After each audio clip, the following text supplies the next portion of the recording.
my dear radiants. So I hope you are finding this video in the best of physical and mental health. It's the most important thing in the world to do, right? Yes, so आज after a long time I'm doing this Q&A segment and specific to CFA edition only. तो आज मैं answer करने वाली हूँ one of the most frequently asked question, that is the difficulty level of maths involve in CFA level 1. And क्योंकि ये question बहुत ज़्यादा पूछा गया, सो आई वांट कि आपको अच्छे से क्लैरिटी मिले, and that's why I will be going by subject wise so that you get an idea पूरा एग्जैक्टली. तो स्टार्टिंग ऑफ जिसमें सबसे ज़्यादा मैथ्स इन्वॉल्व है, maths intensive subjects, starting of with our quants. इसमें आपकी देखो, अगर आपने स्कूल लेवल पे मैथ्स ली थी तो वो स्टैट्स के कुछ फार्मूलाज आपको यहाँ देखने को मिलेंगे. नथिंग लाइक एज ऑफ की ब्लाइंडली आपको प्लस माइनस डिवाइड करना है, थोड़ा लॉजिक प्लस मैथ्स इन्वॉल्व है. उसके साइड बाय साइड आप रिग्रेशन में इसको बहुत ज़्यादा इंटेंसिवली देखने वाले हो, तो that's why you have defined formulas in BA2+ calculator. तो ये एक कुछ ऐसा है जो आपको आना चाहिए, एंड इसके लिए मैं ये नहीं बोलूँगी कि पूरा का पूरा intensive maths, but yes CFA के कंटेक्स्ट में it is maths intensive. And quants क्योंकि खुद ही बोल रहा है कि it involves numbers, so theory भी है कहीं ना कहीं, जैसे ऑटो रिग्रेसिव मॉडल्स बता रहे हैं. बट आई थिंक लेवल 1 में you just have linear regression, तो इतनी प्रॉब्लम नहीं होगी. But you will be asked to calculate the final output, तो जिसके लिए maths is required. Then I think जितने आपके TVM के क्वेश्चंस होंगे इसमें, स्टैट्स, प्रोबेबिलिटी, वो भी सारे मैथ्स इन्वॉल्व रहेंगे. This is for one subject that I just told, that's quants. Second most intensive like जिसमें मैथ्स बहुत ज़्यादा लग रही है, that is your fixed income. Fixed income में आपको देखो बॉन्ड की वैल्यूएशन करने के लिए आएगा कि अगर मान लो एक डिविडेंड पेइंग बॉन्ड है जो 2 साल के बाद आपको एक डिविडेंड दे रहा है 20 रुपये का, तो कहीं ना कहीं इसमें आप एक लॉजिकली साउंड डिसीजन लोगे, बिकॉज इसमें मैं ये नहीं समझूंगी कि आपको मैथ्स आता है या नहीं. एक सीधा आप भी मतलब अपनी इन्वेस्टमेंट्स का कोई फॉर्म में तो करोगे, तो मान लो बॉन्ड में करो, सो ये कोई भी एक रैशनल इंसान सोचेगा कि डिविडेंड मिल रहा है, so that is an inflow plus. So how do I incorporate it in my calculator. So normal functions सीखने होंगे आपको अगर आप बिल्कुल ही न्यूबी हो. जैसे अगर आपको दिख रहा है कि ये CFO इज़ बेसिकली टाइम 0 क्या इनफ्लो है. इनफ्लो तो क्या होगा, मैं बॉन्ड खरीदी तो पैसे जा रहे हैं, तो वो मेरा सम से सपोज 85 रुपीज़ का, सो 85 माइनस में मैं एंटर करूँगी. फिर 2 साल बाद मेरे को मान लो 20 रुपये मिल रहे हैं as a dividend form, so वो I will be plugging in here. देन मेरे को पता चल रहा है 2 साल बाद मैं बॉन्ड को भी बेच रही हूँ. कितने पे बेच रही हूँ, से सपोज 50 रुपीज़, तो अब वो 50 is an inflow again for me, तो वो मैं ऐड कर दूंगी डिविडेंड के साथ. That makes a total of 70 at time 2, and accordingly compute. CPT का मतलब कंप्यूट है, आप कैलकुलेट करोगे NPV and you'll get the value. तो ऐसे करके थोड़े बहुत फंक्शंस हैं. इंटरनल रेट ऑफ रिटर्न हो गया आपका, ड्यूरेशन, कन्वेक्सिटी, क्या वर्ल्ड है इसमें, क्या कंसेप्ट्स है, बॉन्ड का इन्वर्स रिलेशन है इंटरेस्ट रेट्स के साथ, वो सब थोड़ा लॉजिकल साइड पे आता है, लेकिन उसकी कैलकुलेशन के स्ट्रेट कट फार्मूलाज दिए हैं CFA ने. तो उसको कैलकुलेट करने के लिए येस पूरी की पूरी मैथ्स इन्वॉल्व है. यू नीड टू सी कि बॉन्ड का क्या प्राइस हो रहा है, अगर रेट ऊपर जा रहा है, रेट नीचे जा रहा है तो क्या प्राइस है. तो 3 types of prices you need to have and serve it as an inputs for calculation of duration and convexity. That is like price की में कितना चेंज आएगा, मतलब वो बेटर रिफ्लेक्ट करता है चेंज ऑफ इंटरेस्ट रेट्स का effect price of the bond पे. तो ये कहीं ना कहीं कुछ स्पेसिफाइड सेक्शंस है जहाँ यूज़ आएगा. बाकी और भी जगह आप कितने भी फॉर्म्स ऑफ बॉन्ड वैल्यूएशन दो, कहीं ना कहीं इसका सारा यूज़ है. कोई में बोलेगा IR निकालो, कोई में बोलेगा यील्ड टू मैच्योरिटी निकालो. वहाँ पर पूरा आपका मेनली कैलकुलेटर का यूज़ आ रहा है, जहाँ पर आपको मैथ्स वही समझनी होगी कि क्या किस में क्या इनपुट डलेगा. तो then third most important segment जिसमें आपकी डेरिवेटिव्स आता है, मतलब डेरिवेटिव्स थर्ड सब्जेक्ट जो मैथ्स इंटेंसिव है. क्यों? क्योंकि इसमें आपके different forms of instruments, that is forwards, futures, swaps, options में आपको कैलकुलेट करना है. जैसे पे ऑफ मान लो कि आपने बॉन्ड को आपने ऑप्शन को सेल ऑफ किया है, तो you are serving as an option seller, so there you get the premium. And जब आपका मान लो कोई अंडरलाइंग स्टॉक में प्राइस स्ट्राइक प्राइस के ऊपर चला गया, सो कितना ऊपर जाए उसका डिफरेंस आपको देना होगा. तो वो प्लस माइनस को थोड़ा समझना, मतलब प्लस माइनस करना तो ईजी है यार, वो तो मैथ्स नॉन मैथ्स हर कोई कर लेगा. घर की अपनी बेसिक राशन पानी का हिसाब अगर रखते हो या थोड़ा आइडिया है, तो ये it would be not too much of maths. इसमें देखो कोई कैलकुलस डेरिवेटिव्स नहीं है, इंटीग्रेशन नहीं है CFA में उतनी, उसको मैं कहीं ना कहीं बोलूँगी कि that is some like real maths. तो यहाँ पर ऐसे नहीं कह सकते, बट हाँ जिसमें कैलकुलेशन बेस्ड क्वेश्चंस आते हैं तो वो कंसिडर होता है कि उसमें मैथ्स है. तो येस, डेरिवेटिव्स में आपको देखने मिलेगा स्वॉप्स के पे ऑफ निकाल रहे हो, one parties, fixed rate pair, floating rate receiver. तो इन सब में कैसे प्रेजेंट वैल्यू आप निकालोगे, उसको सम करके रेट निकाल रहे हो, तो कहीं ना कहीं उसके इन्वॉल्वमेंट है। फॉरवर्ड की वैल्यू मान लो एक फ्यूचर्स कॉन्ट्रैक्ट आपने लिया है एंड आप उसको मेच्योरिटी तक होल्ड नहीं कर रहे हो, ना आपको बीच में अंटिल योर मेच्योरिटी के कुछ मेच्योरिटी के थोड़े टाइम पहले उसकी वैल्यू निकालनी है, you want to offset that position. तो उसकी वैल्यू उस टाइम पे कितनी होगी, आप कितने से डिस्काउंट करोगे, रेट, ये फिर एक्रूड इंटरेस्ट हो जाता है कहीं कहीं यूज़ में, like in the concept of quoted futures price कि what is the cheapest to deliver bond, seller के लिए कौन सा सबसे सस्ता पड़ेगा। तो उसकी वैल्यू निकालने के लिए how do you compute the number of days from the last coupon until now. तो वो कहीं ना कहीं लॉजिक आता है। अगर लॉजिक क्लियर है, पढ़ा है सही, तो नंबर्स में आपको कभी प्रॉब्लम नहीं आएगी। But yes, it is one of the most intensive subject जिसमें आपकी मैथ्स अच्छी खासी इन्वॉल्व है। द लास्ट जो हमारी हाई सब्जेक्ट्स में इंक्लूड होता है, जो सबसे ज़्यादा जिसमें मैथ्स है, that is your corporate finance. क्योंकि इसमें कैपिटल बजटिंग के क्वेश्चंस, आपको NPV, IRR, weighted average cost of capital, इन सब लाइन्स पे आपको क्वेश्चंस दिखेंगे।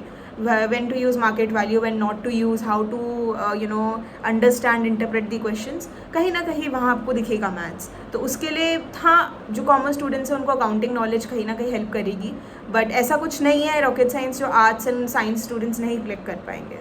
तो बस यही है डिफरेंस। बाकी आई थिंक मैथ्स का portion would be good to go, जो मैंने आपको कंसेप्ट बताए हैं। यहाँ टिपिकल केसेस ऑफ मैथ्स के डायरेक्ट क्वेश्चंस बनते हैं। तो CFA के जो पोर्टल पे प्रैक्टिस आपको दिखते होंगे, दिखेंगे क्वेश्चंस, वो इन्हीं लाइंस पे you will witness ideally. Then second category is our moderate line of maths, जिसमें इतनी ज़्यादा मैथ्स नहीं इन्वॉल्व है। लाइक जैसे डेरिवेटिव्स मैंने पहले बताया, उसमें आपको मतलब बाइनोमियल ऑप्शन प्राइसिंग वगैरह भी देखने मिलेगी। उसमें देखोगे जैसे ट्री बन रहा है, तो उसमें टाइम ज़ीरो पे कितने बॉन्ड से डिस्काउंट होना है, तो वही ऑप्शन से रिलेटेड ही चीज़ें हैं। तो वहाँ प्रॉपर आपको टेबल्स रीड करना आना चाहिए कि अगर ND1 वैल्यू या जो BSM मॉडल है। But I think CFA level 1 इतना कॉम्प्लिकेट नहीं करता कि आपको ब्लैक स्कूल्स का पूरा वो सबसे कॉम्प्लेक्स इक्वेशन ही दे दे कि ND1 की वैल्यू टेबल से निकालें। But I always suggest to go an extra mile further to prepare for the exam. तो मेक श्योर आप वो टेबल्स भी रीड कर पाओ कि ND1 की वैल्यू आप कैसे लुक करो, कैसे you will map it in the table, Z table पे। तो वो थोड़ा देखना। तो ये सब मैं मैथ्स के अंडर ही काउंट करती हूँ, जिसमें थोड़ा ये एप्लीकेशन ऑफ नंबर्स आ रहे हैं।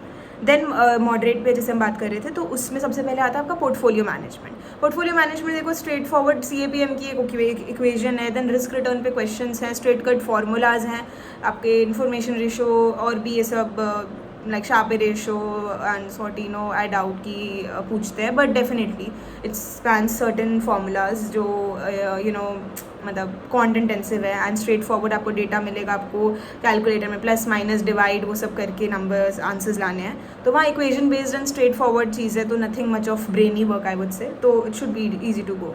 Second is equity, that is actually one of the most scoring sections I say, because वहाँ पर वैल्यूएशन मॉडल्स बहुत ईजिली डिफाइंड है। हर एक टाइप के लिए वैल्यूएशन डिफाइंड है। अगर बहुत ही मेच्योर स्टेज की कंपनी है जो हर साल प्रॉफिटेबल भी है उसके ट्रैक रिकॉर्ड्स में, and it is regular dividend paying company, तो उसमें देखोगे आप कि उसका एक स्ट्रेट फॉरवर्ड DDM का मॉडल लगता है एंड उसकी valuation is very very easy. एक बार आप जो भी कोचिंग को फॉलो करो या बुक से ही एग्जांपल्स देख रहे हो, तो आपको पता चल जाएगा। मतलब cash flows in form of dividends जो आ रहे हैं कि अभी इतना डिविडेंड पे किया, तो आज से 1 साल बाद कितना एक्सपेक्टेड है, तो उस एक्सपेक्टेड डिविडेंड को हम डिस्काउंट करते हैं। फिर मतलब अगर इनफाइनाइट तक वही चल रहा है जिसको हम परपेचुअल बोलते हैं, तो डिवाइडेड माइनस ग्रोथ रेट भी होता है, like R minus, so that's straight cut formula. कोई भी CFA परसुएंट, CA और जितनी ये सब लाइंस पे आप अगर एग्जाम कैंडिडेट्स को देखोगे, सबको इक्वेशन रटी हुई होगी। It's that common, that overlapping subject concepts. तो सुपर लॉजिकल चीज़ें हैं, स्ट्रेट मॉडल का फॉर्मूला है, अप्लाई करो, नंबर्स आंसर्स लाओ। तो ये उस लेवल ऑफ मैथ्स पे आता है। स्ट्रेट कट उतनी हेडेक नहीं है इसमें। देन थर्ड इज़ इकोनॉमीज़, जो आपका इकोनॉमिक्स है चैप्टर, मतलब subject, sorry. So we have done now 1 2 3 4 5 6, we are on the 7th subject and that's economics. तो इसमें कहीं ना कहीं जो आपको यूज़ आएगी मैथ्स की, वो आएगा to calculate the cross rate. अगर आपको USD टू GBP गिवन है, आपको GBP टू INR गिवन है, you have to calculate USD to INR। How would you, कौन सा बेस करेंसी में आएगा, कौन सा प्राइस में आएगा, कौन ऊपर कौन नीचे, थोड़ी maths and logic is involve, and that's where your maths comes into picture. Ideally use for multiplication, division. उसके अलावा इक्वेशंस तो लेवल 1 पे नहीं है, लेवल 2 में मिलेगी, वो हम कभी प्रॉपर डेडिकेटेड वीडियो में आई टॉक। बट लेवल 1 में मेनली इतना ही है. ग्रोथ मॉडल्स हो गए आपके करेंसी रेट्स पे, थोड़ा इस लाइन पे हल्का फुल्का you will get to play with numbers, not extensively again. Then third category comes is like जिस पे lowest level of maths, lowest to nil maths use होती है. एंड उसमें सबसे ऊपर नाम आएगा एथिक्स का, because obviously ethics is full of concepts, case studies, your sound judgement skills.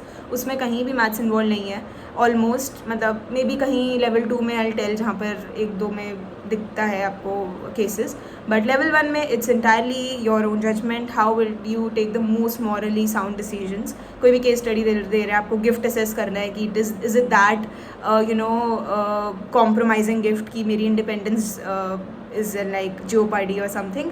But yes, sections are important. जो भी स्टैंडर्ड्स है उसको पढ़ो समझो and then you will be good to go. Second subject under this low maths intensive category is AI, that's alternative investments. उसमें mainly आपको real estate, private equity, ये what's green field investment, brown field investments, थोड़े बहुत concepts मिलेंगे. Emerging technologies, emerging AI landscape. I don't know, every time CFA keeps on revising such chapters because crypto, blockchain, these are like some buzzwords of the, I think, the last 5 years I say. तो उसके बारे में थोड़ा समझना, concepts and थोड़ा concepts भी, और plus थोड़ा वो है, इट्स स्पेसिफिक टू, मतलब अगर टोकनाइजेशन मेरे को लिखा तो मेरे को उसका मतलब समझना ही होगा क्या है, उसमें मैथ्स नहीं है. हाँ, एग्जांपल्स के लिए आप डेफिनेटली चैट GPT या कोचिंग वाले आपको एग्जांपल्स में मैथ्स इंक्लूड कर रहे हैं, वो एक अलग चीज़ है. लेकिन as part of CFA testing curriculum, मतलब जो टेस्टेबल पार्ट है, वो मैथ्स कहीं भी इन्वॉल्व नहीं है ऑलमोस्ट. तो ऑल्टरनेटिव इन्वेस्टमेंट्स में बहुत ही आपका थ्योरेटिकल एंड कंसेप्चुअल बेस्ड चीज़ रहेगी ये भी.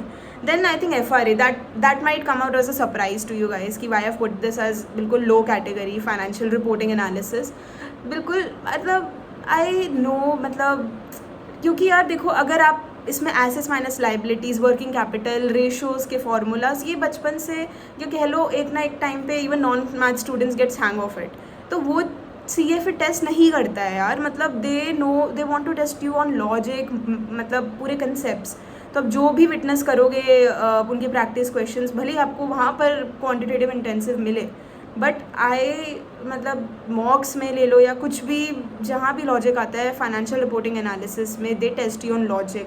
And that's where the real differentiation comes into, कि आप एलिजिबल हो CFA को समझने के लिए, उसकी इंटेंसिटी ऑफ सब्जेक्ट्स को, या बस 10 फॉर्मूले रटे वही समझ रहे हो कि आ जाए एग्जाम में और वही बस ग्रॉस प्रॉफिट मार्जिन, ROE निकाल के आपका काम सॉर्टेड है. इतना ईजी नहीं है. तो इसलिए इसमें कंसेप्ट ज़्यादा है, सो कंसेप्ट्स पे फोकस करो. न्यूमेरिकल एग्जांपल्स होंगे बुक में डेफिनेटली, उसको पढ़ो समझो, लेकिन उसका मतलब ये नहीं है कि बिल्कुल ही मैथ्स इंटेंसिव है. सो बहुत ही लो लेवल ऑफ रहेगा, बिकॉज वेटेज इसकी है अच्छी खासी है, इक्विवेलेंट टू, मतलब ज़्यादा ही है बाकियों के कंटेक्स्ट में, एथिक्स के अराउंड ही आई थिंक. तो उसमें they will focus primarily on concepts. So concepts को स्ट्रॉन्ग करने के लिए नंबर्स के एग्जांपल्स लेना ज़रूरी है, लेकिन टेस्टेबल पार्ट में जहाँ मैं समझती हूँ नहीं है. तो इसलिए थोड़ा इन चीज़ों पे ध्यान दो, रटो मत, समझो चीज़ों को कि FRA में क्या कंसेप्ट्स है, क्यों मतलब इस वजह से उसका ट्रीटमेंट है, IFRS US गैप का difference. Try to understand the logic, try to understand the treatments of the inventory levels, जो अलग अलग केसेस में यूज़ होंगी, इन्फ्लेशन में या अलग सिचुएशन में. तो just focus on the concepts and then rest will be good to go. So I think that was the purpose. I hope you got some clarity because my purpose is to make short, crisp and to the point videos in Q&K.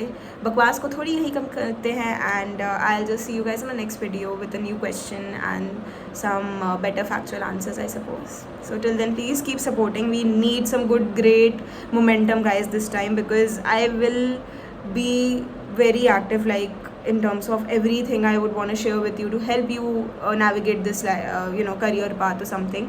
But मुझे लगता है कि लोग इतना hesitate क्यों कर रहे हैं किसी को फॉलो करने में, जो मैं उन्हीं की हेल्प के लिए कर रही हूँ, जबकि छपरी क्राउड, मिलियंस में व्यूज़ आ रहे हैं उनके, ये हो रहा है वो रहा है. थोड़ा दुख होता है बस कि इतना टाइम एफर्ट्स देते हुए भी उतना डिज़ायर्ड रिस्पॉन्स जो मुझे नहीं मिलता.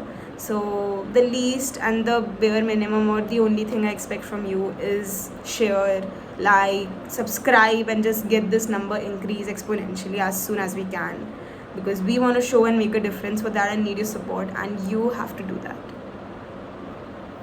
Right. So with this, I hope you like this video, and whatever healthy criticism or anything you have, you can drop it down in the comments. I'll read it all. Till then, please stay safe, take care of yourself and your loved ones, and keep hustling because it's worth it.